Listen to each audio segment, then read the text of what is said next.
राष्ट्रीय शैक्षणिक धोरणामध्ये वेगवेगळे प्रयोग केले जात आहेत. विद्यार्थी आणि परीक्षार्थी न होता त्याचा सर्वांगीण विकास करायच्या दृष्टीनं काम सुरू आहे. अनेक राष्ट्रांच्या तंत्रज्ञानाची भूक भागवण्यासाठी भारताकडे विचारणा होत आहे. भारतामधील तरुणांनी जगावरती राज्य करावं यासाठी पुढचा 25 वर्षांचा सुवर्ण काळ आहे. आयुष्यामध्ये सकारात्मक बदल करण्याची ताकद शिक्षणामध्ये आहे. पुढची पिढी चांगली आणि सक्षम होण्यासाठी शैक्षणिक संस्था कार्य करत आहेत, असं मत सावित्रीबाई फुले पुणे विद्यापीठाचे प्राध्यापक कुलगुरू डॉक्टर पराग काळकर यांनी व्यक्त केलंय. आदर्श शिक्षक पुरस्कार वितरण सोहळ्याअंतर्गत आदर्श शिक्षण संस्था चालक म्हणून सिंहगड टेक्निकल इन्स्टिट्यूटचे संस्थापक अध्यक्ष प्राचार्य M.N. नवले तसेच आदर्श कुलगुरू म्हणून विश्वकर्मा विद्यापीठाचे कुलगुरू डॉक्टर सिद्धार्थ जबडे तसेच आदर्श प्राचार्य म्हणून टीकाराम जगन्नाथ महाविद्यालयाचे प्राचार्य डॉक्टर संजय चाकणे आणि H.V. देसाई महाविद्यालयाचे डॉक्टर गणेश राऊत यांना आदर्श शिक्षक पुरस्कारानं गौरवण्यात आलं आहे. पुणेरी पगडी, सन्मानपत्र, सन्मानचिन्ह असं पुरस्काराचं स्वरूप आहे. परंपरा आहे जी आपल्याला ऋषीमुनींनी घालून दिलेली आहे. मातृपितृ देवो भव, आचार्य देवो भवची जी परंपरा आहे, तोच परंपरा पुढे घेऊन जाण्याचा प्रयत्न हा जाधव ग्रुप ऑफ इन्स्टिट्यूटच्या माध्यमातून हा आपण त्या ठिकाणी करतो. म्हणजे मी आदर्श शिक्षक नाही तर मी धडपडणारा शिक्षक आहे. गेली 30 वर्ष यश आणि अपयश, हार आणि प्रहार, दाद आणि प्रतिसाद, स्तुती आणि निंदा, प्रकाश आणि अंधार, ओवी आणि शिवी, पास आणि नापास या सगळ्यांचा सामना करत करत करत गेली 30 वर्षांचा प्रवास इथवर आलेला आहे. खरं म्हणजे माझ्या आयुष्यामध्ये मी शिक्षक व्हायचा निर्णय 5वीला घेतला. त्याचं सगळ्यात महत्त्वाचं कारण असं होतं, माझ्या आयुष्यात जे शिक्षक आले ते माझ्या आयुष्यात आलेले शिक्षक झाडाच्या सावलीच्या रूपाने आले. मी सुद्धा उन्हामध्ये वाटचाल करत होतो. जेव्हा जेव्हा मला असं वाटलं थांबावं तेव्हा त्यांनी आश्रय दिला आणि त्यांनी एवढं सांगितलं, तुझा जन्म सावलीत थांबण्यासाठी झालेला नाही, तुझा जन्म चालण्यासाठी झालेला आहे. गेली 30 वर्ष इतिहासाच्या क्षेत्रामध्ये ही वाटचाल चालू आहे. मी काही आदर्श प्राचार्य नक्कीच नाही. एकत्र असण्याचं अर्थात मी त्याच्यावर सध्या काम करतो आहे. देवक या विषयावर म्हणजे हिंदू पद्धतीच्या देवकांवर मी सध्या काम करतोय आणि म्हणून मी हा उल्लेख मुद्दामून केला. अर्थात गेली 40 वर्ष शिक्षण क्षेत्रात काम करतो आहे.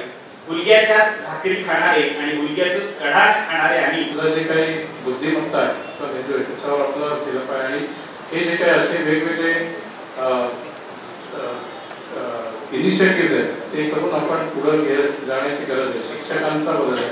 या सगळ्यामध्ये मी शेवटचं बोलतो की या सगळ्याचा पाया हा शिक्षक आहे. आणि अनफॉर्च्युनेटली असं होतंय की शिक्षक आणि शिष्य याच्यातले घटक हे एज्युटेक नावाचा जो काही गोंडस शब्द आला, एज्युकेशनल टेक्नॉलॉजी, त्याच्यामध्ये हळूहळू शिक्षक हा नाहीसा होतोय का काय. कारण एज्युकेशनल टेक्नॉलॉजी ऑनलाईन कोर्सेसमध्ये शिक्षक पण आहे, कंटेंट पण आहे, शिक्षकच डिलिव्हर करतोय. पण माझा आय फर्मली बिलीव्ह की शिक्षक आणि शिक्षण, एज्युकेशन हे नुसतं शिक्षक आणि शिक्षण नाहीये, शिष्य नाहीये, तर शिक्षक आणि शिष्य यातलं नातं आहे. आर्टिफिशियल इंटेलिजन्सचा एवढा मोठा उपद्व्याप होणार आहे, काय काय होणार आहे. शिक्षक सुद्धा रिप्लेस होईल आर्टिफिशियल इंटेलिजन्समुळे. You may not need the teachers, परंतु ते चालवायला जसं गाडीला ड्रायव्हर लागतो तसं कोणी जर शिक्षक असेल तर होणार नाही.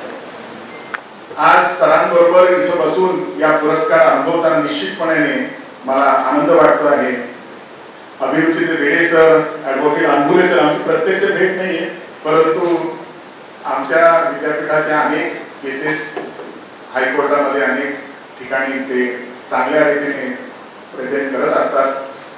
आपण खरं तर राष्ट्रीय शैक्षणिक धोरणामध्ये वेगवेगळे नवनवीन प्रयोग करतो आहोत आणि विद्यार्थी फक्त परीक्षार्थी न होता त्याचं चतुरस्त्र विकास झाला पाहिजे, त्याचं बहुआयामी व्यक्तिमत्व घडलं पाहिजे, हा प्रयत्न सर्व संस्थांच्या माध्यमातून आपण सगळेजण करतो आहोत. ज्या डेमोग्राफिक डिव्हिडंडचा उद्देश झाला, खरं तर मागच्या 15 दिवसापूर्वीच आपल्या महाराष्ट्र शासनाला अशी विनंती जर्मन काउन्सिलेटकडे झाली आहे की त्यांना पुढच्या काळात 5 टेक्नॉलॉजी मुलं जर्मनीमध्ये नोकरीसाठी पाहिजे आहेत आणि महाराष्ट्र शासनाबरोबर ते करार करायला सुद्धा तयार आहेत. तंत्रज्ञानाने युक्त असणारे 5 लाख विद्यार्थी आज जर्मनी सारख्या एका प्रगत राष्ट्राला पाहिजे. माझ्याकडे अनेक राष्ट्रांच्या ज्ञानाची, अनेक राष्ट्रांच्या तंत्रज्ञानाची भूक भागवण्यासाठी भारताकडे आज विचारणा होत आहे. त्यामुळे हे राष्ट्रीय शैक्षणिक धोरण जेव्हा राबवत असतो आपण, तेव्हा आपल्याला लाईफलाईन लॉंग एज्युकेशनचा सुद्धा विचार केला पाहिजे. आणि जसं वर्गातलं शिक्षण महत्वाचं आहे, इंटरॅक्शन महत्वाचे आहे, बहुआयामी व्यक्तिमत्व तयार करणं महत्वाचं आहे, तसंच आपल्या जगाला, आपल्या या तरुणांनी आपल्या जगावर चांगलं राज्य करावं, ज्याला आपण म्हणतो की जो अमृतकाल आपला आहे पुढच्या 25 वर्षामध्ये जे आपले तरुण आहेत ते या सगळ्या प्रगतीसाठी तयार होतील आणि जगातल्या अनेक नामवंत कंपन्यांमध्ये आपलं कार्य निश्चितपणे देतील.